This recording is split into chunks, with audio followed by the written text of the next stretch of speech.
I've been on a multi-decade mission to figure out what I didn't get taught in my more traditional training. On average, the day in, day out stuff that we do as physicians is about 17 years behind the data. We now know that autoimmune and the immune system disruption is part of so many chronic health issues that we didn't think were autoimmune. We're finding out that the immune system is the central mechanism in driving all chronic disease. The pancreas can stop making insulin completely in a child. It takes 1 to 3 years for them to be diagnosed with type 1 diabetes when they have this life-threatening ketoacidosis. They got to go. 1 to 3 years? That's crazy. If they gave mice Tudca within 100 days of giving them this type 1 diabetes, killing the cells completely, they regrew healthy pancreas cells make insulin, totally reverse type 1 diabetes. Stop it.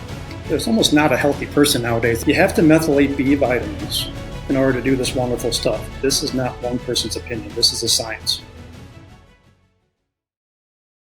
Dr. Bilstrom, welcome to the Invigor Medical Podcast. We're so excited to have you today. Thank you for having me. This is going to be a really interesting topic, I think, because autoimmune disease is kind of one of those pie in the sky. Like, what even is it? Like, you somewhat hear, nebulous. You hear things about it, or people might say, they have, lupus or something. And you're like, I think that's autoimmune, but what is really autoimmune? And so I'm really excited for us to dive in with all of the knowledge and expertise that you have on these topics. But as always, we love to start with a little bit about you and how you got here, and a little bit about your learning and your schooling. What makes you an authority on these topics. So share with us a little bit about your history and how you got here today. Well, I'm a former Division I men's tennis player at TCU. Oh, no kidding. Give them a shout out. They're ranked 3 in the country right now. There you go. And because I did my residency at University of Colorado, I'm a multi-decade extreme snowboarder. Oh, wow. And I'm also a physician. And do you sleep sometimes? Well, when I'm not going down a hill really fast on my snowboard, I'm usually a physician. Okay. There you go. And my original area, especially as a rehabilitation doctor, was spinal cord injury. So everybody that I would see would be paralyzed from the waist down, the neck down, in an incredibly complicated patient population, incredibly sensitive to side effects and medications. Like, you and I might take something for stuffy nose, not even think twice about it, and it could kill them. Wow. And so with that population, though, it really taught me these huge gaps in treating most chronic health issues simply with the traditional methods of, well, here's a medication or here's a surgery. That just doesn't work for so many chronic health issues. Yeah. And I've been on a multi-decade mission to figure out what I didn't get taught in my more traditional training that could help people with chronic health issues. And then about the last 10 to 15 years, I've really been focusing on really changing the way that autoimmune disease is dealt with worldwide. I saw it, I was reversing it, and I read this incredibly sad story in the New York Times about a famous journalist who was losing her career and her life to lupus, one of the autoimmune diseases that you mentioned. Yeah. And her story was absolutely classic, where she felt really crummy, got worse and worse, went to doc, 3 to 5 years on average this happens, 5 to 7 doctors, and nobody could figure out what's going on. Eventually she gets the diagnosis, oh, I know what you have. You have lupus. And then the only thing that people typically are offered are medicines that just put a bandage on a couple symptoms. They don't get at the root cause. The person continues to get worse and worse. And in her case, she was losing her life and her career to that. And that is so sad, especially when I read that. For years, I'd already been turning this stuff around. Yeah. And that's when both my wife and myself, we said, okay, we got to change the way that autoimmune disease is dealt with worldwide. Yeah. I think it's incredible and very notable what you said about learning outside of what had been taught to you. Yeah, because I think that's really what makes incredible doctors, right? Is you're given this foundation and all these things that you're taught, and then over the years, more science comes out, or you grow an awareness that there's not enough science in an area and you have to do more digging. And I think it's incredibly noble because it's easy to kind of like rest on your laurels. Not that, getting a medical degree and going through residency or whatever it may be is resting on your laurels, because that's a lot of work, right? I don't want to diminish that. But at the same time, to rest in a, I've got this, I know how to do this, there's nothing more for me to learn. And specifically for healthcare providers, it's probably one of the more dangerous professions that you can have that attitude in, right? If there's nothing more for me to learn and grow into, because it's actually, you can do harm, right? If I do So that true. in my job as a sales rep, like, I'm not going to learn anymore. Really, I'm just not going to get higher revenue sales by having that attitude. I'm not really going to harm anyone, right? I'm just going to keep going at the pace I'm going. So I did really just want to take a moment to highlight that and ask you what's that been like for you to, to realize kind of a failing and a hole in this, and how much work has it been to put in the effort to do the research and find the spaces and the holes that needed to be filled? Well, my wife Jody, sweetest person in the entire world. All the piles of articles that are sitting on our dining room table, month after month, year after year, that I always get grief about, is like, that's kind of how it is day in, day out. Yeah. But after my original area, especially, board certified in physical medicine and rehab, I'm now board certified in 3 additional areas. Wow. And that's just part of this, more and more information. On average, the day in, day out stuff that we do as physicians is about 17 years behind the data. Wow. And oftentimes it's data that's even older than that everybody's forgotten about. Yeah. And, people try to reinvent the wheel, but it's been around a long time. And so I find it absolutely fascinating. I love deep diving into all these different topics. And it's just amazing, all the connections, to the point where you get this immune system stuff, this autoimmune stuff, these like classic autoimmune diseases. And you go, oh, okay, there's a lot of this stuff. There's an explosion, an epidemic. But we now know that autoimmune and the immune system disruption is part of so many chronic health issues that we didn't think were autoimmune and immune related, such as heart attacks and strokes and autism and Parkinson's, Alzheimer's, dementia.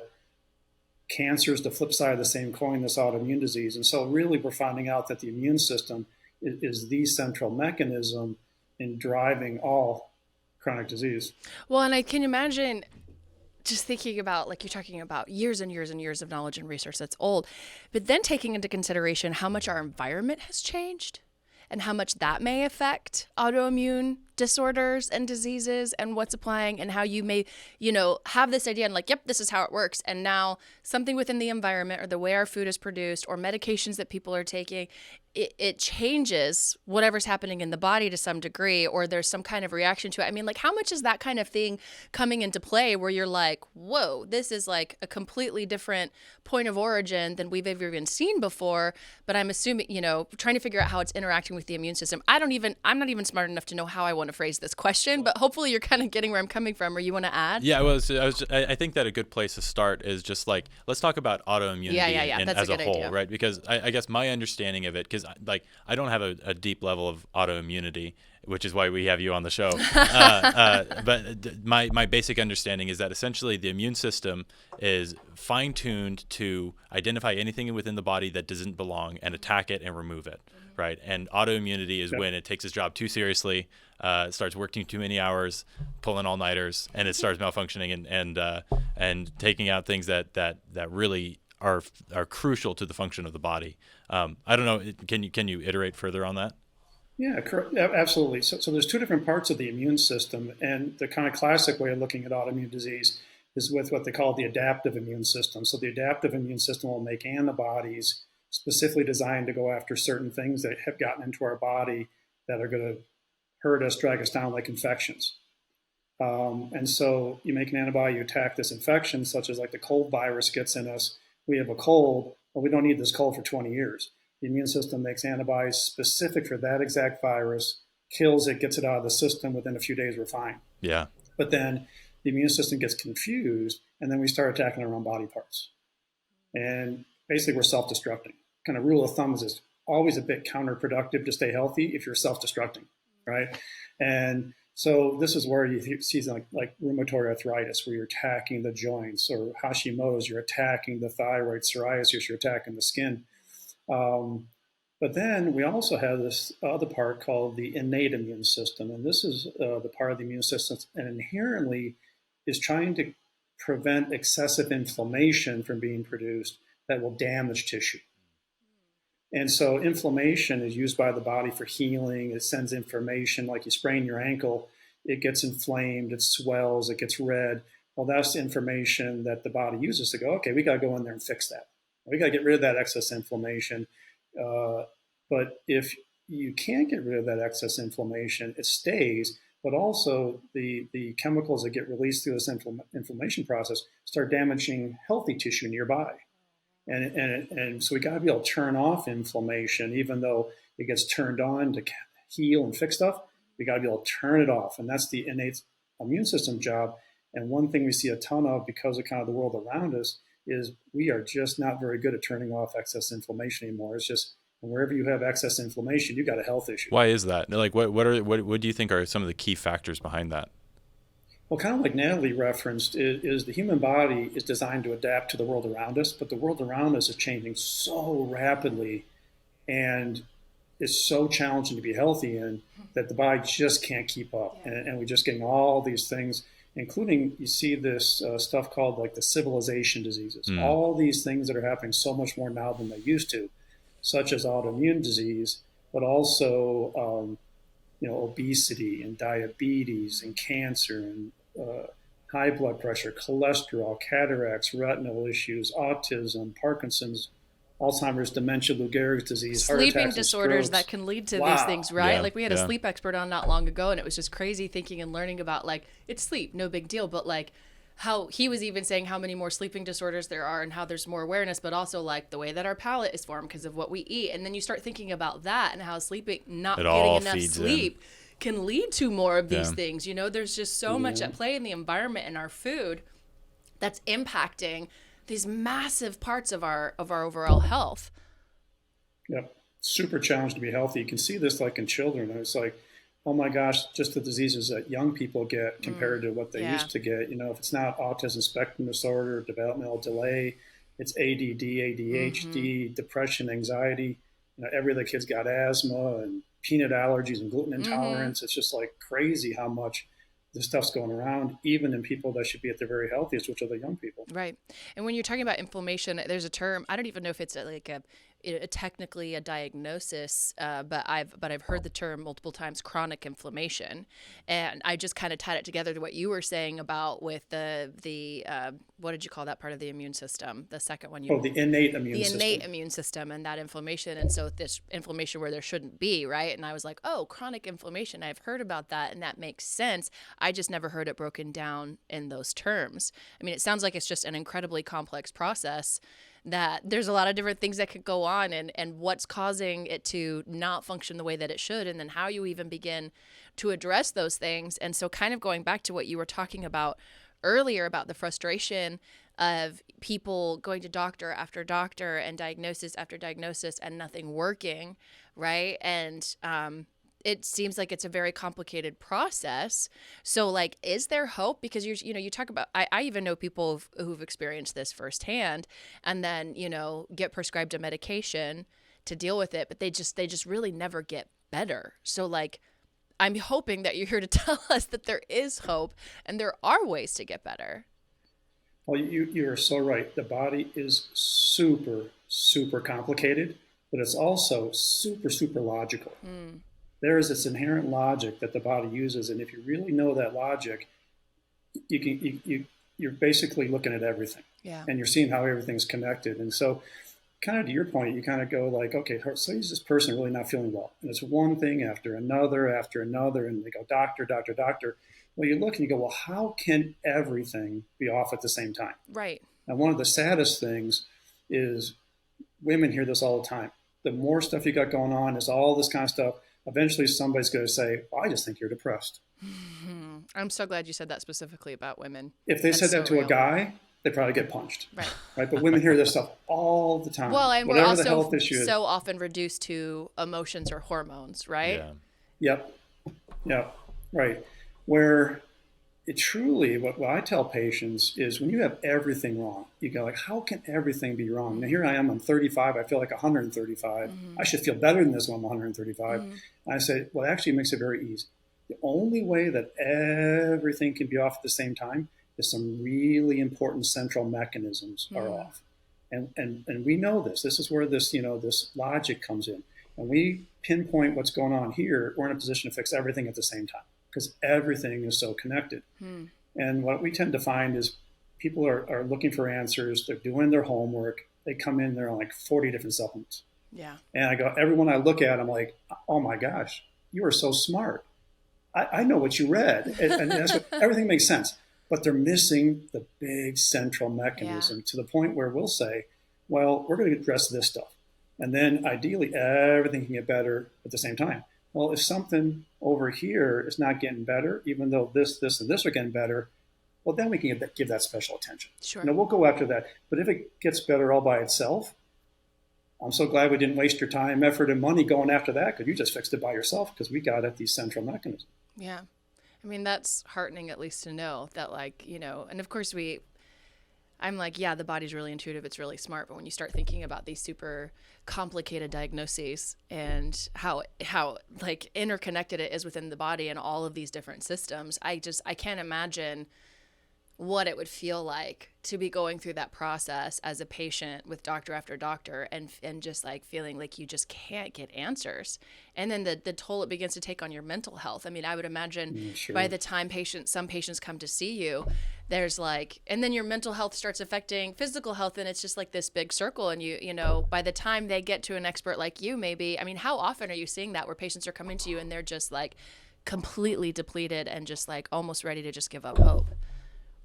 Pretty much every single one. Oh, yeah. That's sad. So, go ahead. And we see people from every state, and adults and children. There's children like 5 years old with like 4 autoimmune diseases already. Oh, that's terrible. That's so sad. And it's a worldwide problem. We see people from 21 time zones around the world. This is a worldwide problem. Well, and that's what the question I was going to ask is like, how common is this? And like, how increasingly common is this becoming? Like, do you have any hard numbers around that? Yeah, and the numbers are way underestimate the true amount there, because when people look at the incidence and the frequency of these autoimmune diseases, they're only talking about like the top 20 or the top 40. They're not looking at how this immune system stuff is part of every chronic health issue. So there was one. So if you're making antibodies attacking a body part, you're self-destructing. So here's this one antibody called the anti-nuclear antibody. It's abbreviated the ANA.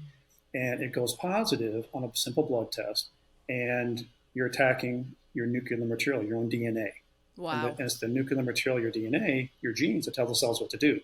So you really don't want to piss off your DNA. Yeah, that's a bad idea. Just start telling the cell the wrong information, right? Shoot self in foot. So historically, when a person would get that diagnosis, if they see that in a blood test, there wasn't a name for it.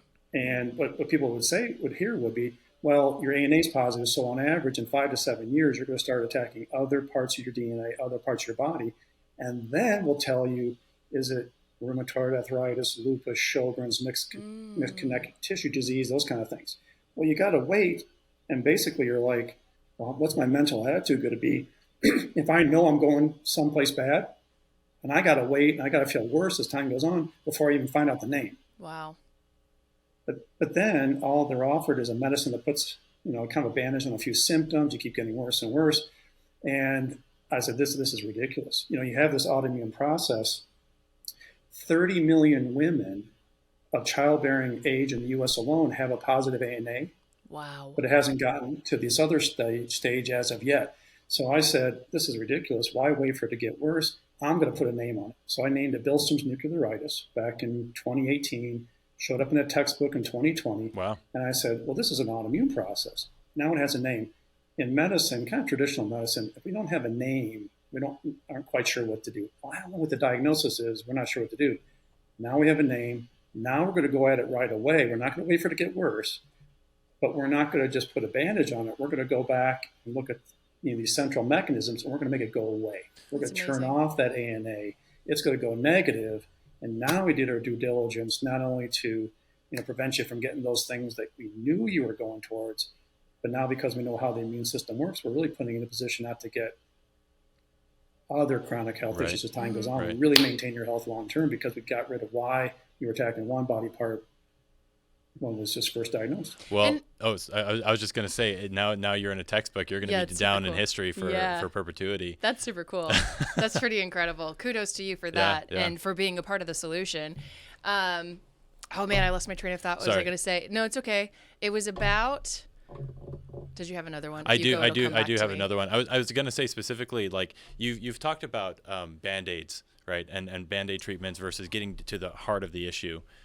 What would you say are some of the most common Band-Aid treatments that you're kind of like, enough of this, and what are the true treatments for autoimmune disorders? Beautiful. Let me say one thing about the last subject real quick. Yeah. Okay, because I think somebody's going to go, oh, that ANA, that's not a disease. So a lot of times that positive ANA, before you attack other body parts, they called it a not fully formed autoimmune disease. But then nobody did anything. But when I look at that, I'm like, well, how about diabetes? Do you look at pre-diabetes and go, oh, it's not, you don't have fully formed diabetes yet, so we're not going to do anything. We're just going to wait, and then when you get fully formed diabetes, then we'll do something. Well, how silly is that, right? If you see something that's not fully formed, let's get it out of the system before it's gotten worse and all this.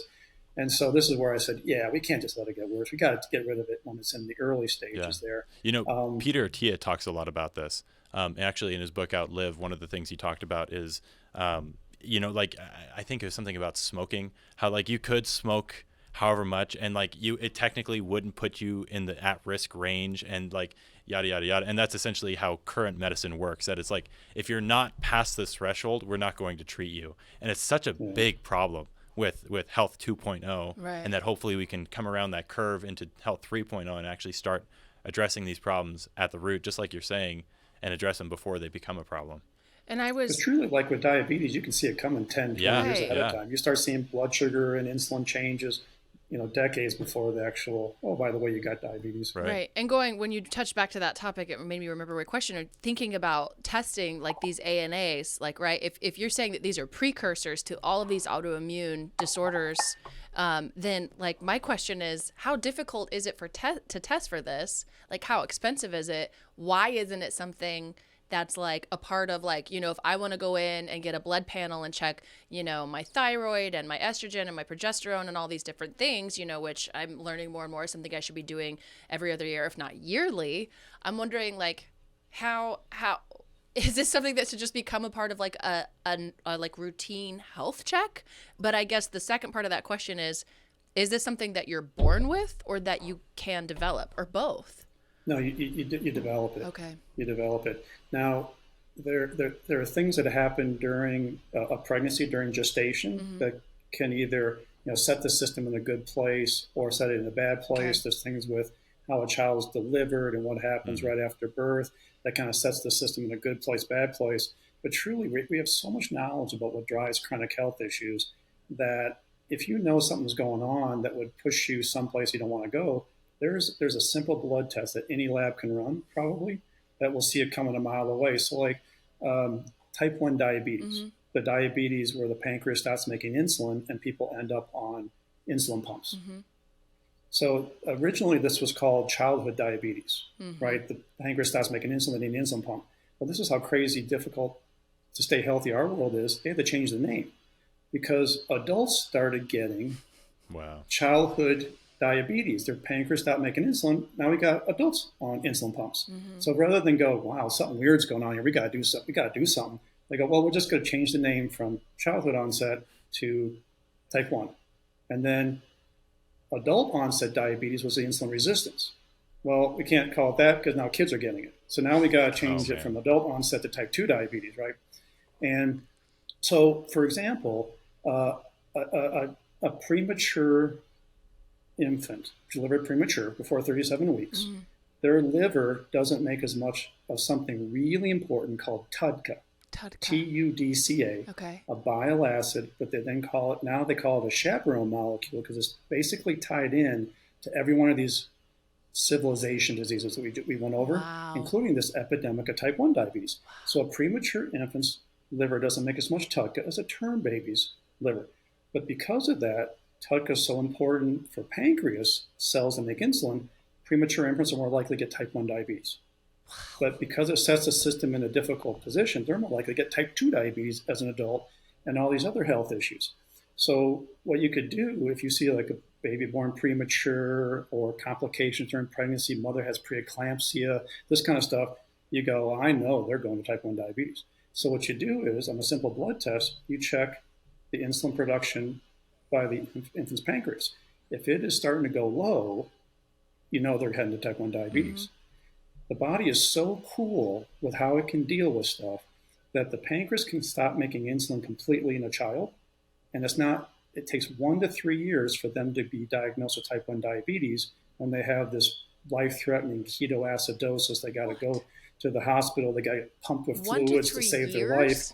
But it takes 1 to 3 years, even after you stop making insulin completely. So every child that we see who already has an autoimmune disease, from every place that we see them, juvenile rheumatoid arthritis, autism, uveitis, all this kind of stuff, we check their insulin.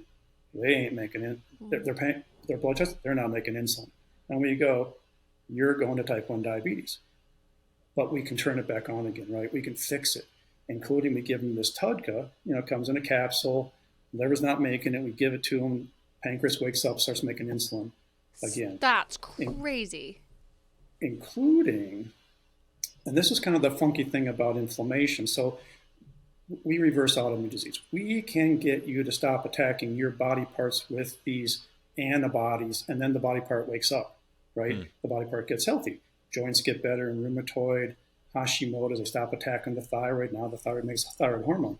But I couldn't quite figure out, how can we get type 1 diabetes reversed? Because we seem to be able to stop people from attacking their body parts, but we cannot get these people to make insulin again. It turns out that's not how type 1 works. Type 1 works by this excess inflammation of those cells, and the cells that make insulin go dormant. They just go to sleep. They're still there. So you can have type 1 diabetes on an insulin pump for 10, 20 years. Those cells in your pancreas are still there. They're just dormant. And all you got to do is wake them up. That's what Tudca does. Wow. Okay. Now, I saw that. And I'm like, holy crud. No wonder we couldn't wake them up. We got rid of the inflammation, but we didn't have what we needed to wake them up. But then Harvard did a study that published it 13 years ago. Super interesting, where they have mice models for every one of the human diseases. So they have a mice model that reproduces type 1 diabetes in humans, autism, heart disease, all this. So they had this mice model. They gave them a chemical that totally killed the cells in their pancreas to make insulin. Totally killed them.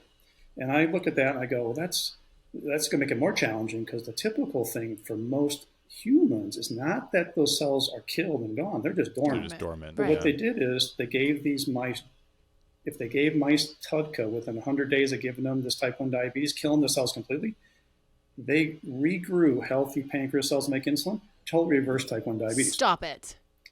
Now, what their conclusion was this might be a real game changer, but their also conclusion was, well, geez, if this Tudca ever became a prescription medicine, we might really have something here.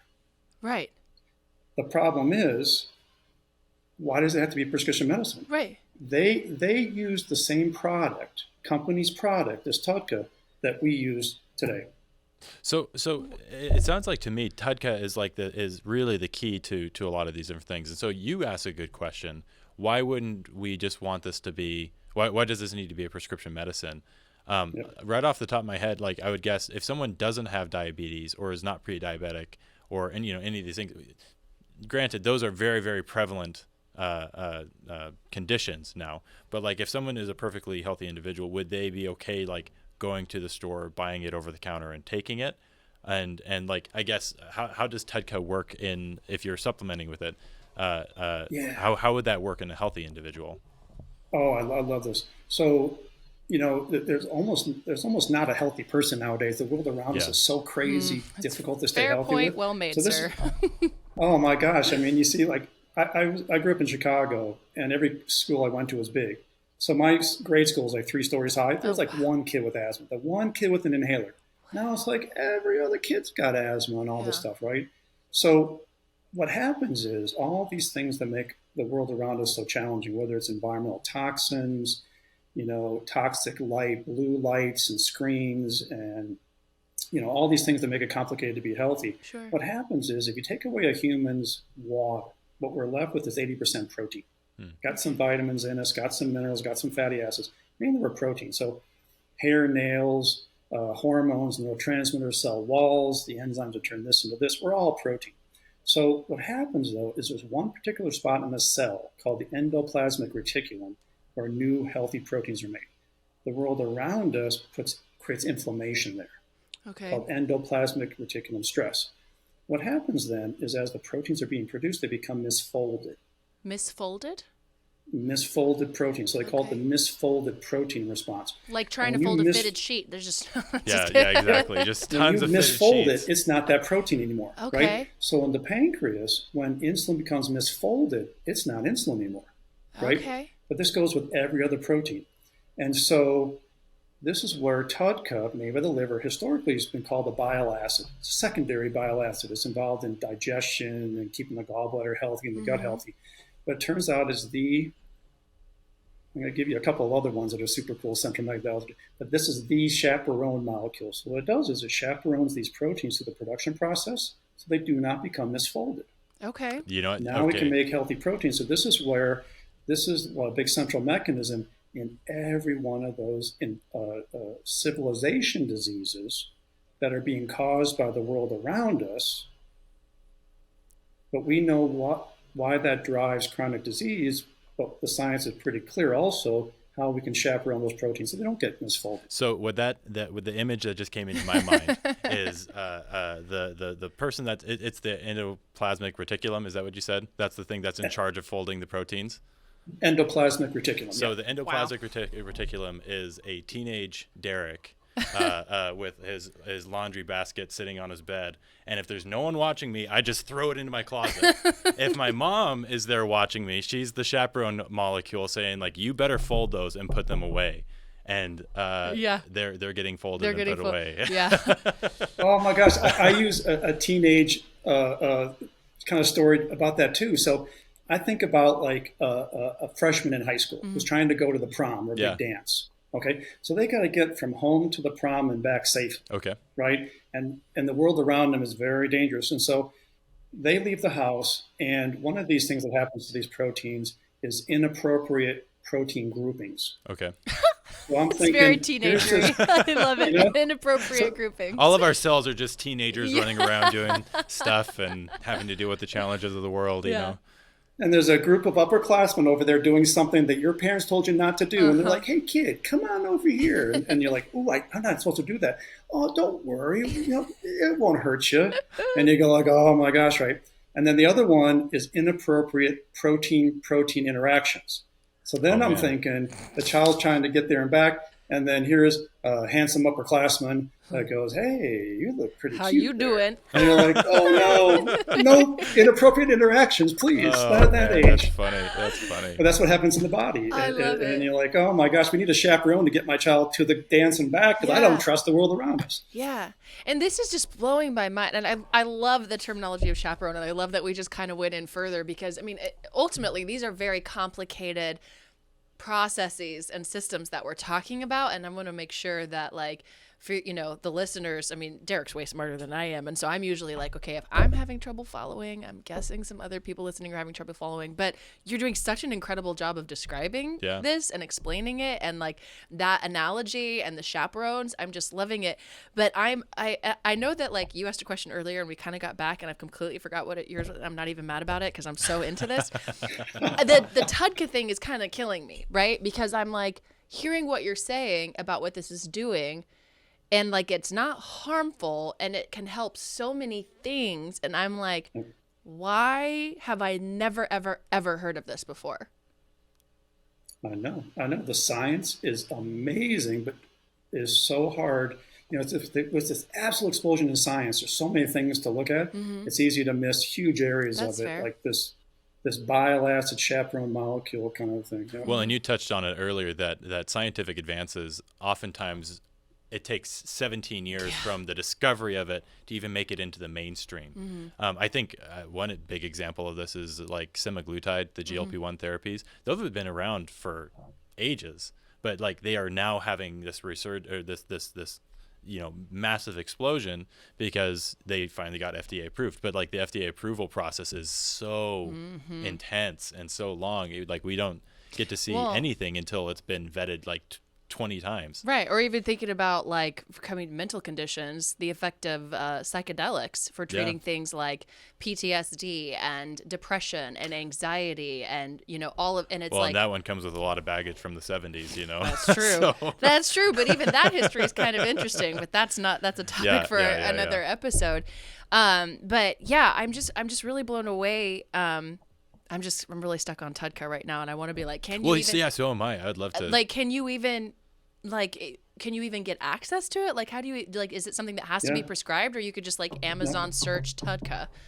Hey, I hope you're enjoying today's podcast. I just wanted to take a quick break because if you're listening, you probably know what we do here at Invigor Medical Podcast, but maybe not what we do at invigormedical.com. So let me introduce us. At Invigor, we provide prescription strength treatments and peptides for weight loss, sexual health, and lifestyle optimization. Every treatment plan is carefully prescribed by licensed doctors and sourced from legitimate pharmacies. You don't ever need to buy questionable research chemicals again. And bonus, as a podcast listener, you get a 10% discount on your first treatment plan with code podcast10 at invigormedical.com. Now, let's get back to today's episode.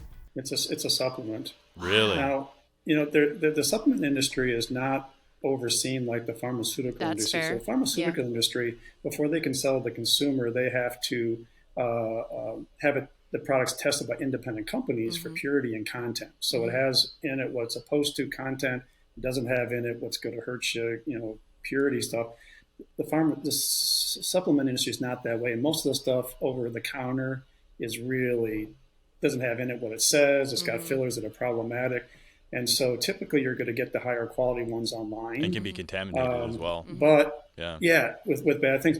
And so there's really specific companies. And this is where ideally a knowledgeable health practitioner can help guide people to what the supplements are that are going to actually be able to help you. A few years ago in the state of New York, when all this information was coming out, a researcher says, what I'm going to do is I'm going to pull things off of all these shelves from all these stores in the state of New York, and I'm going to have them tested. And the testing told them that most of the stuff didn't have anything in it that is said on the label. Wow. And his was like, well, most of the stuff is nothing but ground up houseplants.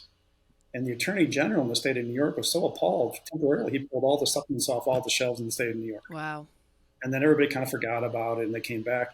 But it's you got to make sure you're taking the right stuff if you're going to get the benefit. Yeah. But it's out there. Now, the Tudca is kind of hard to get. The manufacturer that I like best, man, they keep running out because this is something that so many people want because it can impact so much stuff, including they think it's going to be this absolute game changer with the epidemic of the neurodegenerative diseases like the Parkinson's, Alzheimer's, dementia, Lou Gehrig's, and these kind of things that were already in epidemic proportions. Right. And then the viral infection from COVID-19 has really accelerated all that. Yeah. Wow. So I kind of want to get into some of the specifics of Tudca that just purely out of curiosity on my side. So you said that Tudca, someone that has type 1 diabetes that is no longer making insulin can, and in mice, it took dead cells and revived them. But in type 1 diabetes, human patients that had dormant cells, it got them up and running again.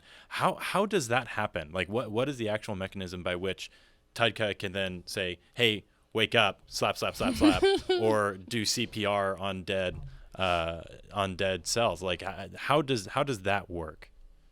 Yeah, so basically we would address that the same way you address any autoimmune disease. We go after those central mechanisms. Yeah. Okay. So like, for example, infections. We now know that infections are part of every chronic health issue. They're not the infections that tend to drive obvious acute infections. Oh, I got a high fever and that's that kind of stuff. Well, you got an infection of some kind. But we're talking bugs that drive chronic disease, drive chronic inflammation. So there's very specific ones that tend to be in the bloodstream that drive all these different health issues. Easy to test. Any lab can test them. In my book, I say these are exactly the ones that need to be tested for. But also, there can be bad bugs in the gut. And the gut's a real big central mechanism for everything that goes on in the system. Mm-hmm. But also, there's bad bugs in the intestine. You don't want those guys to go any place but the toilet, right? You poop them out. So when you get a disrupted gut, and a lot of medicines do this, stress does it, where it creates this thing called the leaky gut. Now, technically it's called intestinal permeability disorder. where the tight junctions are compromised, and then things that are in the intestinal lumen get past the hole in the intestine and get into the bloodstream. So there's some viruses in the gut called enteroviruses, and they'll translocate from the intestinal, our intestines, into the bloodstream and then go to other body parts and create chronic disease. And so some of these enteroviruses, this is where you hear things like the intestinal microbiome breast axis or the intestinal microbiome brain axis. Every body part has its own mix of good, bad bugs, the microbiome. Well, some of these enteroviruses will translocate from the gut to bloodstream, go to the breast tissue, alter the breast microbiome, increase risk of breast cancer. Whoa. That's crazy. Enteroviruses will translocate. One particular one, there's six Coxsackie viruses that we test for, and Coxsackie virus B as in boy, B4 tends to be the classic one that translocates from the gut to the bloodstream, goes to the cells in the pancreas that make insulin, start creating inflammation, excessive inflammation. Well, then the immune cells come in to investigate. And kind of the rule of thumb is immune cells, part of this innate immune system, you kind of hate to get their attention. And because they come in and they'll actually shift because of all this inflammation going on there. And the proteins are getting misfolded now. The insulin's getting misfolded. It's creating more inflammation. Blood sugar control is kind of starting to lose its place. Its blood sugar's going up. Then the body starts making a couple different things that create more inflammation, a couple of pro-inflammatory cytokines, NF-kappa beta, another one. They go down there, start creating more inflammation. Well, the immune cells of this innate immune system, they're supposed to put out fires and get rid of inflammation. All that inflammation and activity actually kind of shifts them, and then they start creating more inflammation. Oh my gosh. And then all this shuts it all down, and those cells go dormant. And so you got to get rid of infections. We know infections are part of all chronic disease. We use a product out of Canada called pH structured silver solution. So it's a nano silver, not colloidal silver, nano silver that truly can get rid of any infection, no matter where it's at, no matter what kind it is, whether you know what kind you're dealing with or not. I just did a nice video not too long ago. I go, to this point, I go, and look at this scientific study. It kills malaria too. Wow. That's how it kills everything, right? Wow. And so we would use that to get rid of these infections that drive chronic disease, including it will kill Coxsackie viruses and all these other kind of things. So we're getting rid of the infection. Well, now we got to heal the gut. And a big central mechanism in gut health. So everybody kind of knows vitamin D and how important vitamin D is. Well, just about everybody except the medical community really knows about vitamin D. But vitamin D is important for every cell in the body, but every cell in the body has a receptor for vitamin D, called the vitamin D receptor. So receptors can become resistant to whatever is supposed to stimulate them. So the one you hear a lot about is insulin resistance, that kind of precursor to diabetes. Well, my pancreas is making insulin, but my insulin receptors in my body parts, my cells, become resistant to insulin. So I can't attach with insulin, do the work, blood sugar creeps up, and then you end up with diabetes eventually. Well, these vitamin D receptors are more numerous in the gut than any other body. And when researchers figured that out, back around 2015 or so, they go, wow, vitamin D must be really important for the gut. Well, it turns out, though, that vitamin D receptors become resistant to vitamin D. Really? And you can have all the vitamin D in the world, it can't attach and do the work. So you got to fix it. And there's 3 things that you do to fix it. Studies came out like in 2015. Daily vitamin D, daily probiotics, and daily butyrate. So butyrate is one that people may not know about, kind of like Tudca, but butyrate is called a short-chain fatty acid made by the good bacteria in the gut. Okay. So here's Tudca made by the liver, good bacteria in the gut, make butyrate. Butyrate, oh my gosh, individually is so cool. It actually prevents cancer 5 ways. What? It actually helps brain recover after a stroke. It helps the kids with the cystic fibrosis who are dying from their own lung secretions. Wow. There's all this cool stuff. Well, you put the 3 together, and they're all capsule form, but each one ideally should be made by the body itself, right? We're talking totally natural stuff, but then we get goofed up, We can't make vitamin D from sun exposure. We don't eat high vitamin D fish. We take antibiotics, it kills the good bacteria. Then you can't make this butyrate. You take the 3 together, it fixes the vitamin D receptor in the gut in a way that can fix just about anything. So the original data was, oh my gosh, this is what you want to do to turn around, reverse ulcerative colitis, Crohn's disease, recurrent C. diff, and H. pylori infections of the gut. But then they said, kind of looks like this is about what you might want to fix everything. Well, 6 months later, the exact same researchers, University of Illinois, Chicago, I got a shout out to my med school, University of Illinois, they go, oh my gosh, this is a nuclear weapon against metabolic syndrome. Insulin and blood sugar, abnormal weight gain, cholesterol stuff. And then a couple years later, Harvard comes out and goes, wow, if you shift the intestinal microbiome this way, and I go, well, that's what happens when you fix the vitamin D receptors, make them sensitive again. They go, well, you can treat major depressive disorder with this. What? Another psychiatry journal comes out 6 months later. Well, if you shift the intestinal microbiome this way, it changes personalities. People become more outgoing and more social. It has such a big impact on brain chemistry. So this vitamin D receptor stuff, you make it sensitive, it is huge for everything, including the vitamin D and the vitamin D receptors act as chaperone molecules.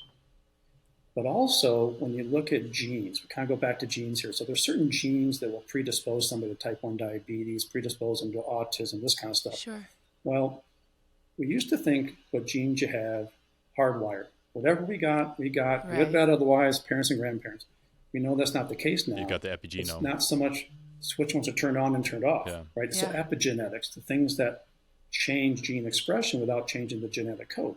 So anything, meditation, Harvard did a great study, 16 years, meditation flips genes the right way. Fixing vitamin D receptors flips them the right way. Tudca also works through epigenetics. It flips off bad genes and turns on good genes. Butyrate works through epigenetics almost exclusively. And so, but then you got vitamin D. You have vitamin D receptors that are sensitive. Vitamin D attaches, tells the vitamin D receptors what to do. Vitamin D receptors make a protein called vitamin D responsive elements that go to other genes and have been shown to completely turn off every gene that predisposes to type 1 diabetes, turn off every gene that predisposes to autism. Wow. What? That is incredible. And it's a chaperone molecule, too, to help those proteins from not getting misfolded. So we're talking like these central mechanisms, right? But everything I'm talking about should be made by the body itself. Right. But just is not because of all the stuff going on. But you give the body what it would typically use, it's in a position to fix all this stuff. It's intuitive.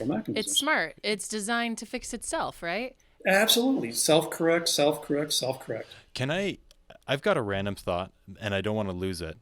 I was just thinking about all the blue zones, right, that are around the world where these people live for very, very long periods of time.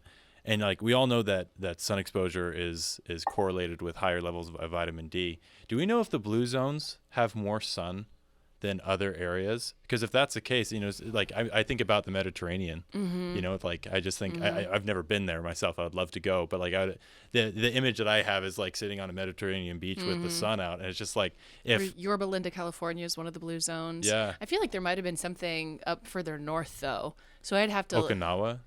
Okinawa was one. Okinawa's one. Sardinia was another. I don't know why I thought there might have been one like Iceland or Greenland. Some of them aren't even blue zones anymore, though, because the world is so toxic nowadays. Some of them are like, they used to be blue zones, but now the civilization's gotten a hold of them, and they're not quite as blue as they used to be. They're a slate gray. Slate gray. It's really hard to make vitamin D from sun exposure nowadays. Things happen underneath the skin that make it very hard to make vitamin D. Oily fish have a lot of vitamin D. So like in Scandinavian countries, historically, they've eaten a lot of high vitamin D fish. But then if you farm raise the same fish, it's only got 20% of the vitamin D that the wild caught would have thing too. And so there's a variety of things that make it really hard to keep vitamin D anywhere near ideal nowadays. Yeah.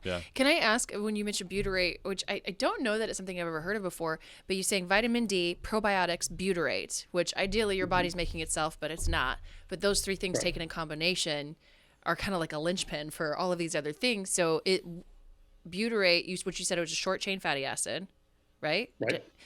Yep. Is that something that you can take like in a supplement, like pill form? Comes in capsule form. Yeah. That's incredible. Just wild. Yeah. I was just sitting here listening to you talk. I am so fascinated. Also, you're so good at explaining things where it's like you're clearly very knowledgeable, but I'm following. And I was just realizing I caught myself in the camera at one point. We're going to have to like do a little montage because usually I'm just like smiling and listening. I'm engaged, but this is me. Like mouth open, eyes wide. I'm just like absorbing and I'm like mind blown over and over again. And it's like we're already like at an hour. And I'm like, we're halfway through the points on this, outline. Yeah. Because, but that's so cool. And I keep thinking, oh my God, I can't wait for my mom to hear this, or I can't wait for this person to hear that. Like, there's so much incredible information. And we often say to our guests, like, we'd love to have you back because we're like, there's so much more we could talk about. But I'm like, no, seriously. Yeah. We have to have you back because we have not, like, we've barely touched, like, we've. Yeah. Well, I want to dive into another point. So we're talking about nutritional deficiencies kind of across the board, right? We're talking about vitamin D deficiency and all the other things. I know that a pretty key nutrient for the epigenome and, methylation, and maybe you can describe methylation is vitamin B12, right? Methylcobalamin, any of those kind of things. Can you talk a little bit about, does vitamin B12 play into autoimmune disease? And if so, how does it? Yeah, the B vitamins in general are just really important for tissue healing and keeping tissues healthy. So it does a ton of different stuff. And so if somebody is deficient in B vitamins, now the B vitamins we tend to get from our food are not methylated. They're not in the usable form. So then we're required to put a methyl group on them, methylate them, so they can do their work. Now, when you tend to be low in B vitamins, there's an amino acid called homocysteine. Easy test to do, simple blood test. Again, every lab can do it, of course. Any lab I'm talking about that can be run, it's in every lab. Yeah. So homocysteine, though, will go up, typically get high when you don't have enough B vitamins in the usable form. We know that high homocysteine increases your risk of heart attacks, stroke, mood issues, Alzheimer's, cancer, diabetes, osteoporosis, autoimmune disease, all these kind of things. He's running out of fingers over here. Yeah, he's going to start having to count on his toes. He takes his shoe off. It comes up on screen. You ask a good question. It's like, that B vitamin stuff is super important. Yeah. Right? Yeah. So historically, we would get a lot of methyl groups from cruciferous vegetables, like the broccolis, the cauliflower, the kales, the sauerkrauts, this kind of stuff. Meat sources have a lot of B12 in them as well, right? Which is why vegans meat sources like just meats in general are a good source of B12. They are. Yeah. But not necessarily the methyl groups that you need to activate the B12 that you got from your food. That makes sense. And so you have to methylate B vitamins in order to do this wonderful stuff. You have to methylate toxins to get them out of the system. So most toxins that will try to kill us, environmental or otherwise, are fat soluble.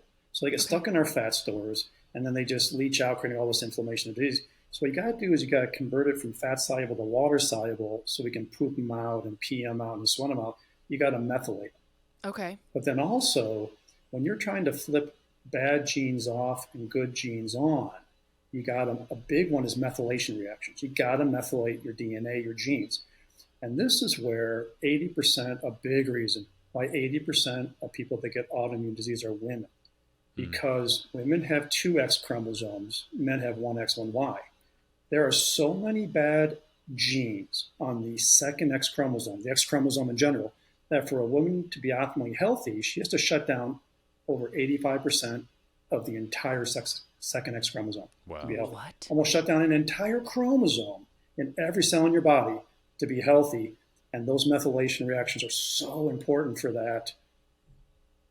This is why women get, one of the big reasons they get more autoimmune disease than men by far. Well, and there's not as much, we just talked about this a couple weeks ago with the guest. There's like not nearly enough research for women specifically in health conditions comparatively to men, right? Yes, absolutely. They even use male mice in experiments. Get out of here. Don't even use female mice in experiments. That's crazy. I didn't even realize this until recently. Yeah. I mean, I knew especially about women's reproductive health that we were behind, but like I think that there's been a big push lately to try and get more women into studies just because of all of the stuff that's coming out. But Yeah, it's mind blowing. I don't want to get too heated here, but like just wild. But I'm encouraged. I'll get a fan. Yeah, thanks. But I am encouraged to have guests like you, and the guests we had a couple of weeks ago, who are like aware and saying like, yes, that's true, and it's crazy, and it's wrong that we don't have more research for women in the medical fields. Yeah, it is, and this is why it's kind of harder for women to stay healthy than men, because the complexity is greater, even to the, oh, I got chromosomes that are problematic that I got to shut down. I got to turn off all these terrible genes more than the guy would have to turn off. Man. Wow. Where do you want to go? I think it's been a while. And we've talked about so many good things. I want to go back to this question that I asked earlier. That was like 30 minutes ago. Right? And then we went back to the ANAs and my question that I'd forgotten, and we never got to it. So I'm glad you remembered I'm going to go back to that, because I think it's a really important one. Yes. Is you talk about these Band-Aid treatments, and that people come to you with these Band-Aid treatments. And like, to me, I just would imagine that it would be infuriating to get the same story over and over and over again. So what are the Band-Aid treatments? And then I feel like we jumped straight to the sauce. We jumped straight to the good stuff of like, these are the good things to take. So let's talk about Band-Aid treatments. Like what are people taking that are just masking the symptoms and not actually making anything better? So I'll start with telling you why they are bandages based on how the immune system works. Yeah. So the human body loves balance. No matter what it is, you don't want too much, you don't want to be too low. There's always a sweet spot right in the middle. So like blood pressure, blood sugar, don't want to be high, don't want to be low either. Right. So the immune system has this beautiful set point right in the middle, not too high, not too low. But when you lose the set point in the middle of the immune system actually moves away, up and down at the same time. Then the overactive immune system issues are things like all the autoimmune diseases, allergies, asthma, and eczema. The underactive immune system are things like colds, flus, infections, getting the same infection over and over again. So like you can see this starting in kids when they get the recurrent ear infections, strep throat, sinus infections, all this, and then cancer. And the infections that drive chronic disease. And so if you see somebody with up or down stuff, you go, okay, you lost your set point, you moved away, we got to get you back to the middle. Okay, we got to rebalance that immune system. Okay, so but oftentimes, most of the time, when somebody has an autoimmune disease, they're offered immunosuppressants.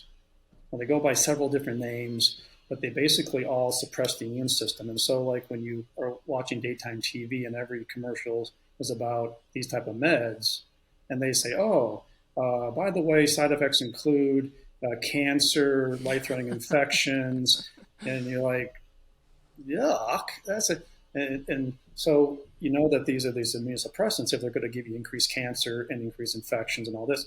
And so they take you from up high, and in the attempt to get rid of the up stuff, they push you down, but they push you all the way down to the bottom. Does the floor go down as well? What's that? So you have the ceiling, which is like super high immune system. Then you have the floor that's kind of like a weakened immune system. And you said that it brings it down, but does the floor go down as well? Do people get even more sick, or is it just? Well, yeah, you can always move farther away from the center point. Yeah. And so this is where they say, oh, by the way, this immunosuppressant that we just decided to use for your multiple sclerosis, your rheumatoid arthritis, any autoimmune disease, oh, by the way, it's going to increase your risk of cancer and a life-threatening infection that no amount of antibiotics is going to ever be keep you from dying from. And then you look at that and you go, wait a minute, I already have this huge increased risk of cancer compared to anybody else. I already have infections that are driving chronic disease, and I'm at risk of getting more. And now I'm on a medicine that makes it more likely to get that stuff. What the body says is, well, that's not what we want. What we want is immunomodulation. We want to rebalance the immune system. We don't want to suppress it. And so this is where we go, oh, okay, well, these are the central mechanisms that do this. We just address those. We like to test and not guess. Some places you can test, some places you can't, depending on what part of the world you're at. But if you can test, you can pinpoint it, and then you bring them back to the middle.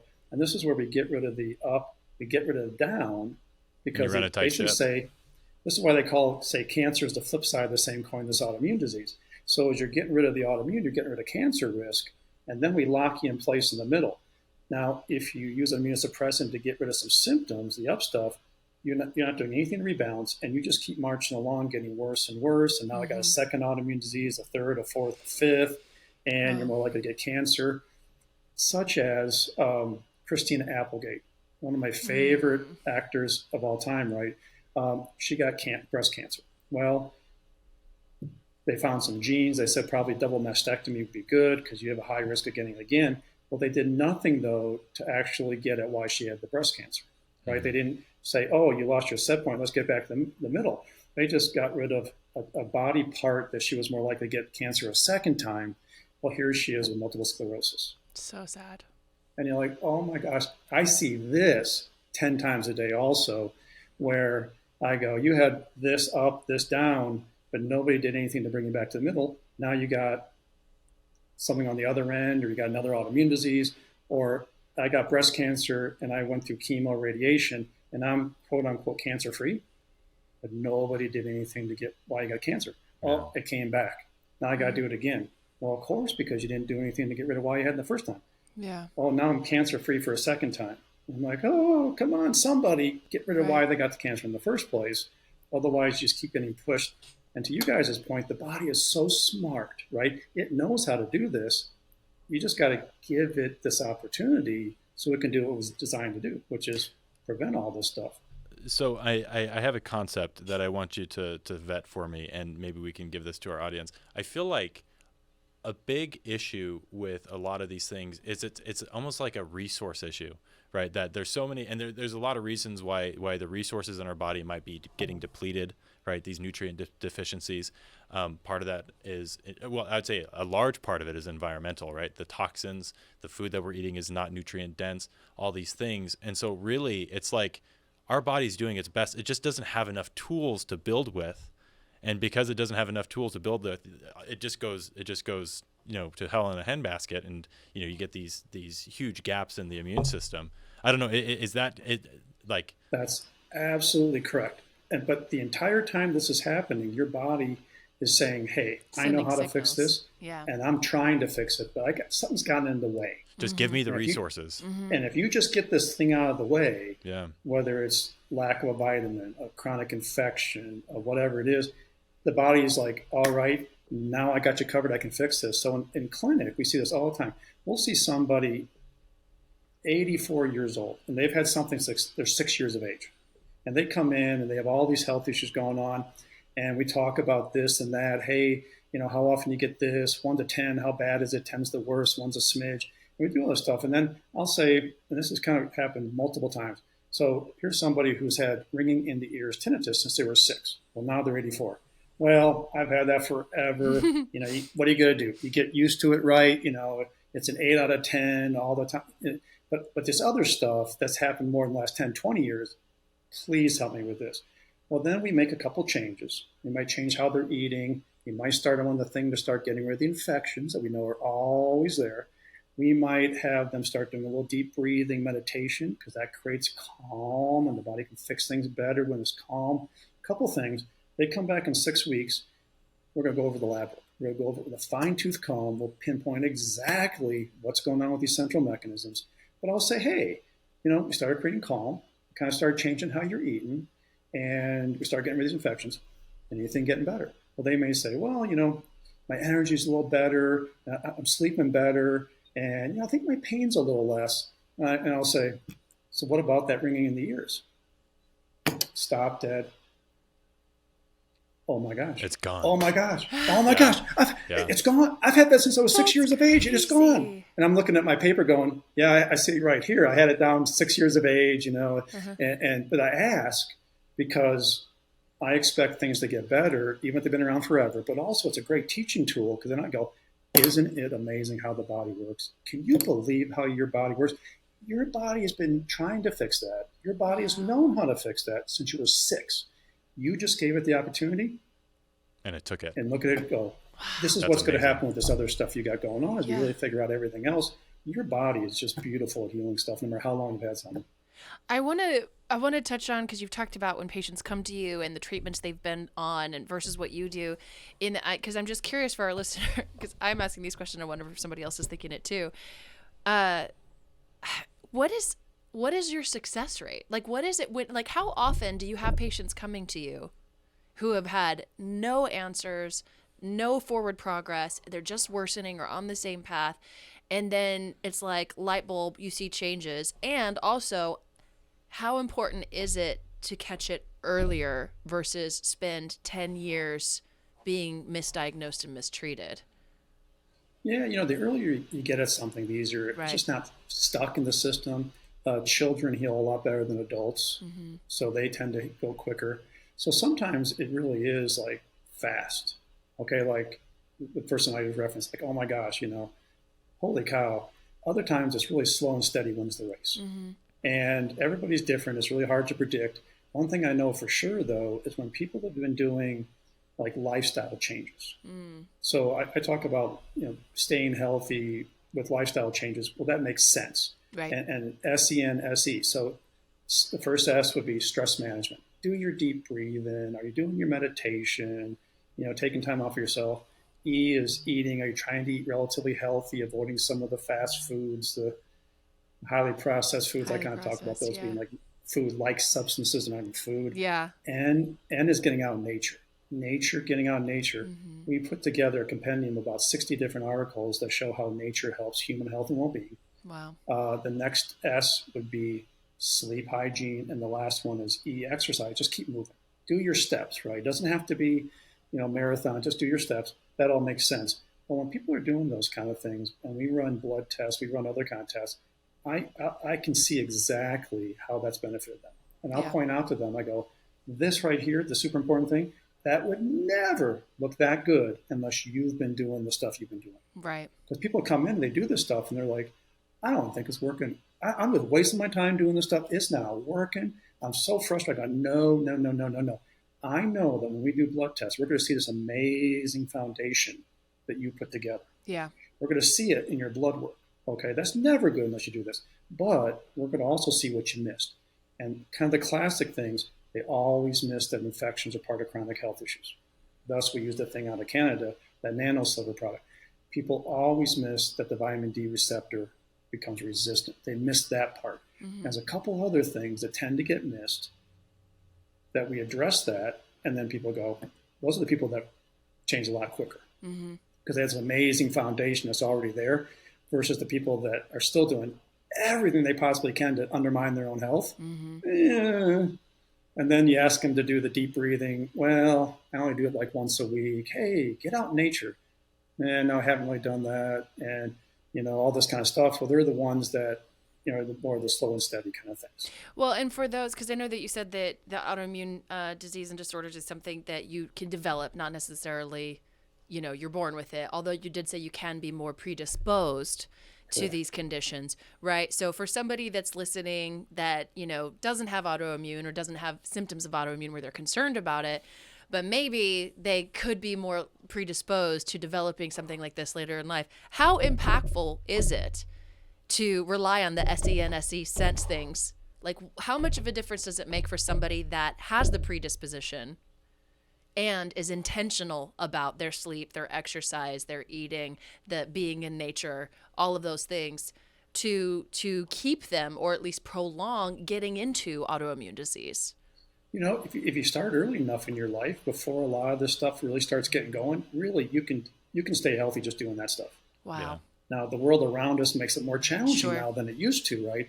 And even like a couple of generations ago, you can do everything wrong and still stay healthy. So I would see like, here's like an 80-year-old person smoking 2 packs of cigarettes a day, drinking way too much alcohol, and they're 80, never had surgery, they're not even on any meds yet. And they go, I've been reading about exercise. I've never exercised in my life. If I want to stay healthy, I might need to start exercising. I hear that you shouldn't eat fried food every meal. I'm 80. I want to stay healthy. Maybe I should stop eating fried foods as much as I did. Maybe I should stop smoking cigarettes. They're 80. They've never had a surgery. They're not on any meds. And they're thinking, I got to change how I'm doing stuff.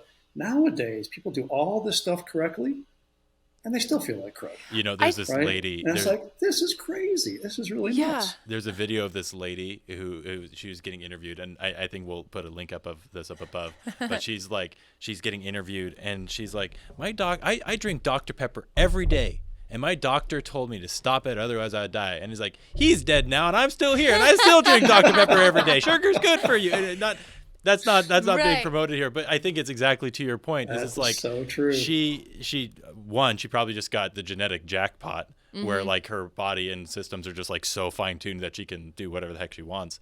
But yeah, I mean, I think it's great that you brought that up though, because you do hear that, especially, I would say like more from my parents' generation or theirs, and like talking about health, and they're like, well, my dad or my grandparent, this and that. And you're like, okay, well, that's crazy. But I'd never really thought about it in the way that you just said, which is they lived in a different time with different environmental and food toxins and structures and the way that they're impacted in the body, right? It was like so much has changed with the industrialized food system and, all of the chemicals around us. And I just never really thought about that. Well, like, duh, no wonder they smoked 2 packs a day and ate a pound of bacon every day and like all this stuff, and why they got through it better than we're getting through it now. It makes so much sense. And in women, what I used to see about 20 years ago, I haven't seen them for a while, but 20 years ago, I'd see a woman 80, 85. And we'd go through their menstrual history. Started at the right age, 13. Never had a bad flow, never had a bad cramp, never had PMS, regulars all get out. All of a sudden, one day, didn't have a flow. That's menopause. She's done. You never hear that nowadays. You never hear that. They all start too early. Bad flows, bad cramps, PMS, ovarian cysts, polycystic need to get on birth control in order to regulate it. And that brings up another thing about just fertility issues. Yeah. We're gonna have to bring you back on. I know how many people we hear now that are struggling to get pregnant, that want to get pregnant, and how much intervention there needs to be around that. And I'm guessing that's something that you never 80 years ago wasn't as much of an issue. Yeah. You're struggling not to get pregnant. Right. Every time you turn around. Right. Exactly. But yeah, we are way over a normal hour time, but there's so much here. So much. And yeah, we're definitely going to have you back on. So I will just say thank you. But before we kind of wrap up, where can people find you? Where can people learn more about your work? And, because I'm sure other people like me and Derek are feeling like, give me more. I want to learn more. This is amazing. So where can people find you? So they can find everything on drdavidbilstrom.com. Okay. And we have 2 levels of courses for non-medical people. We have 2 levels of courses for medical people. We post on all social media, do all these videos and all this kind of stuff. One thing I think is really important is that people know that this is not one person's opinion. This is a science. Yeah. So typically what I will do on most of my videos, including most of them out in nature, because I want to promote that. I'll be on a mountain with my snowboard, or I'll be hiking or something and I'll say, this scientific article from this journal from this year entitled, it says this. Good. People need to know this is a science. They need to reference. This is just the science. But the science is so great. That's amazing. I just want to echo a sentiment that Natalie led with, and I want to end with this, is like, I just want to give to you my gratitude of the amazing work that you are clearly doing. And, just like how you're saying that this needs to become common knowledge. And, it's a lot of work. It's a lot of time. It's a lot of effort that I can tell that you've clearly poured into this. But the fact that you're doing this truly makes you a leader in this field. And I just want to tell you how much we appreciate it, and that I'm sure our listeners appreciate it. So thank you so much for coming on, joining us, and being willing to deal with our shenanigans for an hour. Right, and I will say, our shenanigans, because we get going. I will say, truly from the bottom of my heart, it's been an honor to interview you and have you on our podcast. Like, I feel really lucky that we had the opportunity to have you. So thank you so much. Oh, you guys are so sweet. Thank you for giving me the opportunity to come on. And I would look forward to doing it again. Yay. Awesome. Okay, we'll make it happen. Thanks so much, Dr. Bilstrom. Thanks for tuning in to the Invigor Medical Podcast. If you enjoyed today's episode, you can support us by liking and subscribing. Your feedback matters, so feel free to share questions or future episode ideas in the comment section. For more information about our prescription strength treatments for weight loss, ED, and overall wellness, all from qualified doctors and reputable pharmacies, visit us at invigormedical.com. And don't forget to use code PODCAST10 for a 10% discount on your first treatment plan. Until next time, stay well.